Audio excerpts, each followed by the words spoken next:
Is that going to go off? No, I turned it on airplane mode. Okay. So So what do you guys think of day one? Let me ask you questions. I got a day one question. So like, I mean, I think JD described it that like it almost felt like fantasy baseball at one point in time because these guys were names and not actually in uniform. So Way to put it. what was it like to actually have all those guys on the field, you know, in your team meeting, echoing? I mean, when Corey, I did it! When Corey First came in day, he here, did it on the first one. when Corey came in here, he mentioned, you know, winning is an expectation. All the same stuff that you talked about yesterday. So what was it like to just have all of that on this first day? I just think getting in front of the guys, honestly. Since we've been here, just getting these guys, all of us just getting our arms around them, getting to chat with them, ask them how they're doing, how their families are doing, like catch up with them. Honestly, those are things that we take for granted in that time off. So clearly there's a lot of, messaging, things that we wanted to kind of discuss, but it was pretty simple. That was probably the briefest, speech I've given to a team because I'm listening. We've established the culture. We've done those things. Those are things that we're going to continue to do every day. That's what we value. That's who we are. But there's an expectation to win, and I wanted them to feel that from day one. There's a buzz. It's always positive in spring training, but we've made some moves. We've added some real key pieces. We've improved a lot of processes and upgraded some, in our opinion, a lot of things that we do. Added some really good staff members, so it's like things are looking upwards. Now it's just on us to, go out there with an expectation to win every night, and that starts right now, like before we've even played a game. So it's cool to hear that the players are echoing that. But outside of that, just getting around them, honestly, just getting around them, seeing how they're feeling, they're looking, a lot of positive energy. With Donnie and Tim, obviously, Marcus kind of mentioned like in a regular off season, they would have been communicating with these players constantly. What does the last few days look like for the two of them? Yeah, that's the only, I think, bad thing through all this, especially on the offensive side, bringing in, Donnie and Tim. It was a big, we feel really good about it. Now, the silver lining of that is they've got to spend a ton of time in our entire organization. So coaching staff, everybody, top to bottom, understands the philosophy, understands the offensive approach. So it's going to take a little time, obviously, for Donnie and Tim to kind of, sink their teeth into these guys, get to speak the language. But from what I'm seeing, the brief times that Donnie and Tim had with our players, it showed up. I see Nate's, Nathaniel's swing is, Eli White's swing looks better. Guys have put the work in. Cole Calhoun, some of the adjustments that Donnie had talked to him about prior to us signing him, you see it in his batting practice. Now, it's early, but guys that we put plans in place came back and looked better. And obviously the guys that Donnie was able to kind of reach and Tim was able to reach right away, they've spent the time wisely, you can tell. So hopefully that's kind of hitting the ground running. But it'll take spring training to kind of build in, our processes and how we, how Donnie and Tim want to do things, how we want to game plan, how we want to, go into each game. That'll take, obviously, probably the whole of spring training. And just because you mentioned Eli White, is he a full go? Because he ended the season on the 60th. Yeah, not a full go. He just started throwing the bases today. So I don't think he'll be, he's right on the border of being ready or, a week. I think right now he's actually scheduled to be ready full go to be in a game, like no restrictions, probably just after opening day. So we're trying to figure out what that looks like as far as can he be ready, But he'll be able to play out. He'll be able to get at bats as much as we want. He'll be able to do as much defensive work as he wants. It's just throwing the bases and being able to do that in a game with no restrictions. That's the issue right now. Is Leo here? Not yet. No, he will be though. I think his flight got delayed, so he missed his connection. So I think he's coming in today. Did you recognize Eli White when you saw him? I love the beard, man. Looks like it's from first. Pro beard, but yeah, he looked good. We honestly didn't recognize him. I asked Rich who he was, and Rich didn't know either. We thought we missed a signing. Hey, you look at I look at his body because I just am used to seeing that physique. So I recognize him right away, but it makes him look a little more mature, a little older. Real question about Eli, because we watched his batting practice today, and it looked like he had, his batting practice in Arizona, but it looked good. What's your understanding of what Donnie and or Tim told him to work on this? That was probably the number one, you know, as I was leaving to come in here, you know, our staff was in there, we're kind of just chatting, and so what do you think the highlight of the day was? You know, Donnie was right there, and he said it. It was Eli White, and I said, without a doubt. Like, that was just to see the path that they've really tried. You know, he's always been kind of an east to west, you know, shoulders kind of coming around, and it's like he's working north to south now with that bad angle, and it's, I mean, I saw Pete almost inside corner on him, and he hit one almost off the batting cages out there in left center. So that's the only way you can do that is with a proper path. So that was really encouraging. Now, obviously, we'll see what that plays out like in games and against, you know, pitches and velo, and it should give him a lot more adjustability and a lot more freedom to hit in the strike zone, because he was always kind of out and around, and we always try to get him to be free inside there. So we'll see. Hopefully it sticks, because it was that was probably the most impressive part of the day. Yeah, but, I mean, like the Donnie or Tim could talk to him about that stuff on November 30th or whenever they're hired. They can't check in with him, can't send video. That's a concept. So it would seem like it's kind of difficult for anything that those guys were actually trying to get him to do, to really get an understanding of whether or not he was actually doing it. Yeah. I mean, that's what kind of sucked for not being able to communicate with our guys and see them. Like, we couldn't check in. We couldn't actually physically watch them, you know, unless we looked at their Instagram post or something they posted. Like, we could still get in trouble for that apparently, but that's why I was so encouraged to see that. He clearly took that, went, and whoever he was working with. So you felt like he was able to actually take that conversation, yeah, and really apply it? He applied it and clearly worked on it. Like, it was a different swing. I told him, I said, you look different in a beard, but I didn't recognize the swing. You know, I recognized the body. It looked like Eli White, but I didn't recognize the swing, and that was cool. Is your face sore right now? Because it feels like you've been smiling. Exciting, man. I've been, it's like 2 months of not being able to, 3 months of not being able to see these guys. So I mean, it is, listen, I was excited. Obviously, we had a lot of momentum as an organization. You know, we made a lot of those, you know, hires and signings, and just the direction of the organization. I think we're all pretty excited about. Now, listen, we got to go out and prove it. So we've done nothing yet. We haven't won a game yet. So it's exciting, but at the same time, like, you know, we want to use that momentum. We want to create that belief in that clubhouse. We want those guys to feed off of the positive energy we have right now. We got a lot of guys that need to, in my, you know, the way I kind of put it to them was level up. A lot of these younger arms, younger bullpen arms, younger starters. Some guys on our, you know, offensive side need to improve. Our catching, you know, Jonah back there and Trevi, and I know we just got Garver, but like a lot of guys need to improve. That's, and I told the group today, it's hard to be on a good team.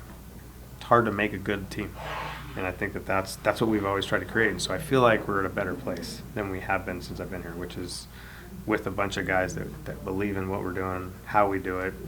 I don't have to, not going to have to put out fires. Like, you know, Corey Seager today told our guys, like, I want to keep my spikes on. We told him, like, hey, you just run the bases in your spikes, you can take them off. He goes, why would I take my spikes off? I'm a ball player. $325 million guy, you know, typically doesn't say that. He's like, okay, I'll take my shoes off. Most guys, anybody for that matter, would say that. He's like, no, I'm a baseball player. Like, I'm supposed to have my spikes on. So those are little things that set the tone for the rest of the guys, and that's why they're here. Clearly, they're here to do some damage in the batter's box and win us games, but it's the attitude and the mindset that's just going to add to what we've already kind of created. That's why I keep smiling, because I just know that, you know, you watch Marcus Semien take BP, it's different. And then you see Adolis come in right after him, and you're like, okay. Adolis is like, well, I guess I got to do it. I got to do it that way. He's just constantly watching excellence, and that's the value of having guys like that. With Corey, you mentioned, you know, kind of leading, I guess, in a way with that.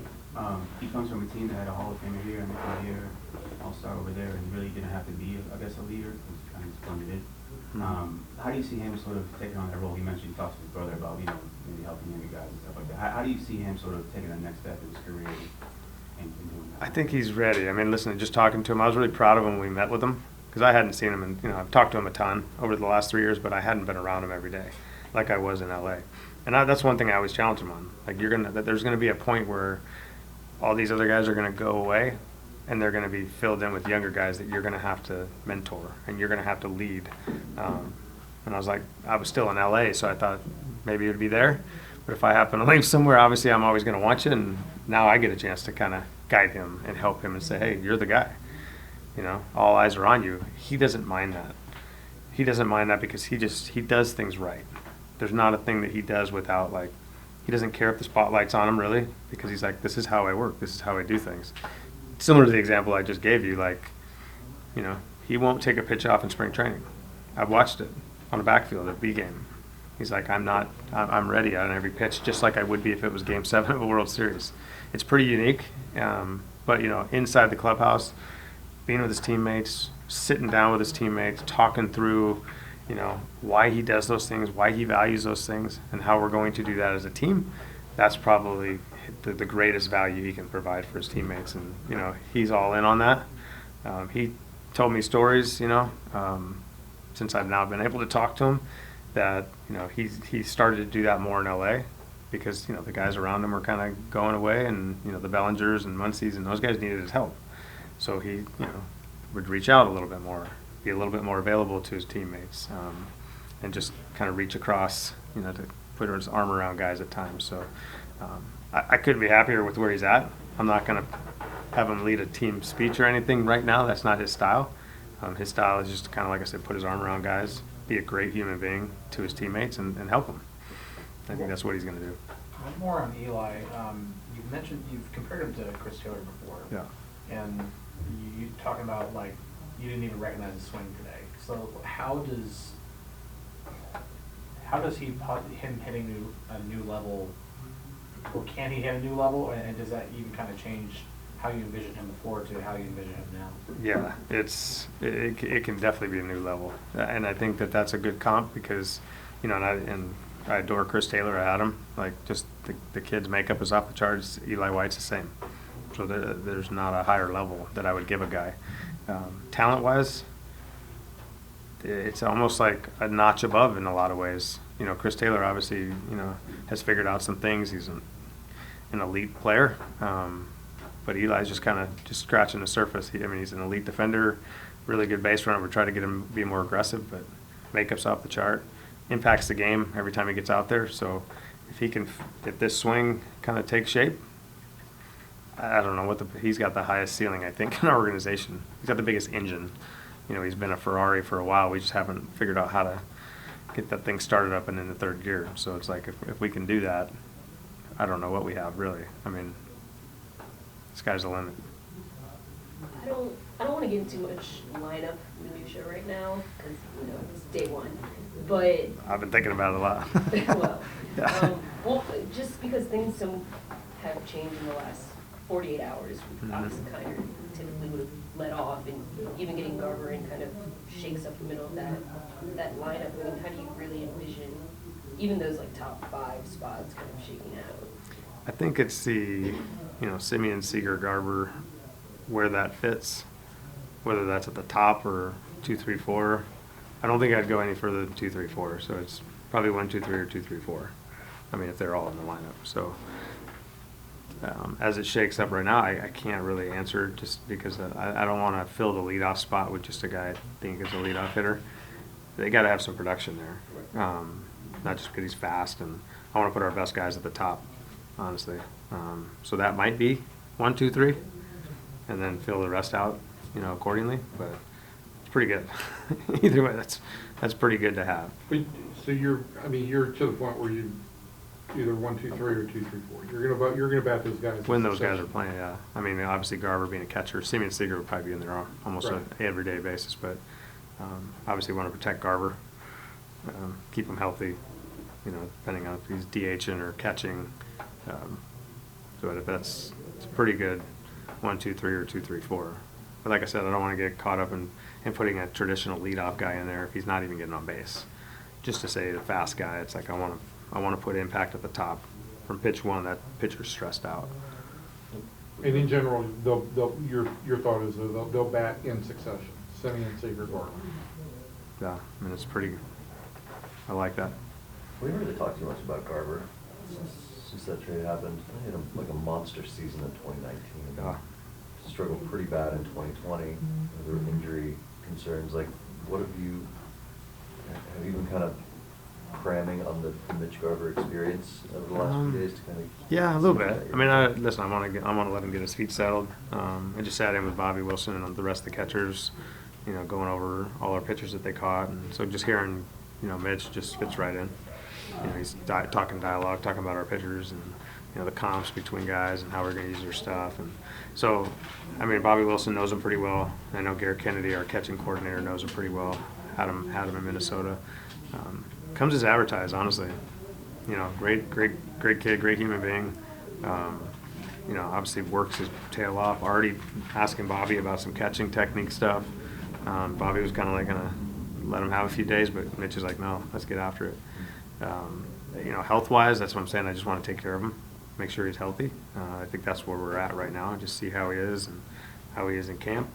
But getting to know him, you know, interesting. Obviously, an animal guy, like, you know, has a bunch of rescue dogs, and you know, so it's good guy to talk to. Like I said, just down to earth.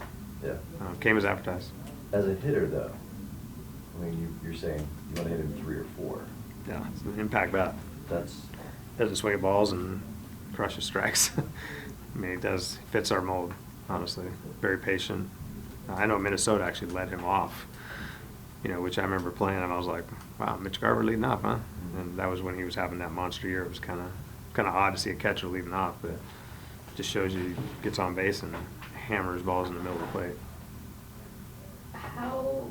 How much is all of this, you think, help Adolis? I know, obviously, when Joey was on the team, there was a little bit more protection both ways for the both of them, and Adolis kind of hit a wall after the trade deadline Yeah. and kind of resurged later. But how much does all of this help? Oh, it helps him a ton. I think, you know, I guess the example I use with Semien, you know, being in his group, that was for a reason. You know what I mean? Like, getting him around these guys. And I think, you know, just talking to Donnie and Tim and Seth, just, you know, if we can get this guy to really grasp what we're trying to do as an offense. And I'm not asking Adolis to go up there passive. Like, everything that we do offensively is on the go from pitch one.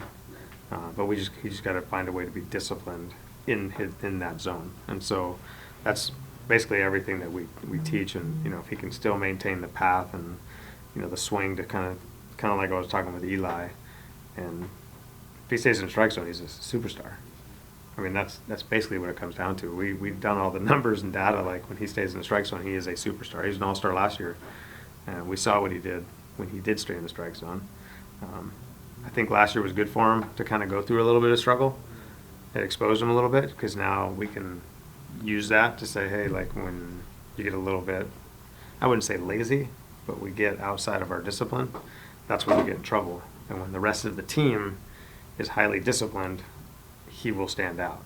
And I know he would want to be, this kid's heart is as big as anyone's. He wants to be a great teammate. He wants to be part of what we're building. So I think those guys around him, just showing him every day, this is how you do it on a daily basis, that's really going to, you know, make him better. We asked this last year, but give him some time to, you know, have perspective. Do you think he got a little fatigued at the end? Absolutely. No, I mean, it's a little bit unfair to, you know, didn't really play the year before. You know what I mean? It was COVID year. You know, came over from Cuba, played in, you know, 100-something games, but, like, has never played in the big league level 162 games. And I ran him out there every day. And I remember pulling him aside. I could tell he was, like, physically fatigued. Like, you couldn't tell because you look at him and he's, like, gigantic and looks like a men's fitness model. But, like, he was fatigued physically. And I could see the mental fatigue kind of kicking in. I just remember telling him, keep pushing through this. I'm going to keep running you out there. You have to go through this to build some toughness for next year, to build some mental ability next year to be able to handle it. Because if I don't push you now, you're going to run into the same wall next year. And I think that's where a lot of guys, like, and I tell the same thing to the minor league kids in A-ball and AA, like, you're going to hit a wall. We're asking you to mentally, like, perform every night. It's a grind. You know, some of these kids haven't gone through that. That's the biggest issue with playing professionally. So for him, I thought, you know, in the big leagues, had a ton of success, all-star, all these things. You know, I'm sure his family, everything back home, and just, it was a little bit overwhelming. Mentally burnt him out. I'm guessing, you know, I mean, just looking back. And I was okay with that. I was like, listen, I'm not going to stop playing you. You have to go through this. And so I think this year, you know, he comes in fresh. He's had some time off. You know, hopefully he'll be able to withstand the 162 game stress levels. But I got to take care of him obviously this year. Last year I knew with what was at stake, we weren't obviously winning. I had the ability to just, you know, push him mentally. I don't want to burn him out this year. I got to be careful of that and give him some days off. He's going to be playing center field most likely. It's hard on his body. I got to be really mindful of that. Yesterday, Clay Kershaw said that he chose the Dodgers over you guys. He confirmed it publicly. Mm-hmm. How much? I mean, did you recruit him before the walkout? Did you reach out? What was that like? And did you think it was a real possibility in the last 3 months that you could? Yeah, I think we all did. You know, I think it's a really good fit for him. I mean, just he knows me well. He knows what my expectations would be. We've had a lot of dialogue over that when I was in LA. He knows CY really well. He's from there. You know, it's a hometown kid. You know, I at the end of the day, I respect it. I don't hold only hard feelings or anything. He chose, obviously, gave his reasons. You know, wants to win. I'm a little biased. I think we still have a chance to win a World Series, but that's obviously not a bad reason to, you know, if he's going to go back for one more year. But he did. I mean, he told us basically right away, and that's, you know, the integrity of Clayton Kershaw comes shining through always. Like, he felt it was his duty to kind of tell us right away and not string us along. Like, It's a 1-year deal, so I mean. yeah. No, I mean, he said he'll definitely think about coming back and not to forget about him. And, you know, I haven't actually spoken to him personally. He reached out to CY like literally right away. So I respected that. I appreciated that. But, you know, he could have been really valuable for us. There's no question, on and off the field. And I think after this year, we'll definitely probably always have a desire to want Clayton Kershaw on our team.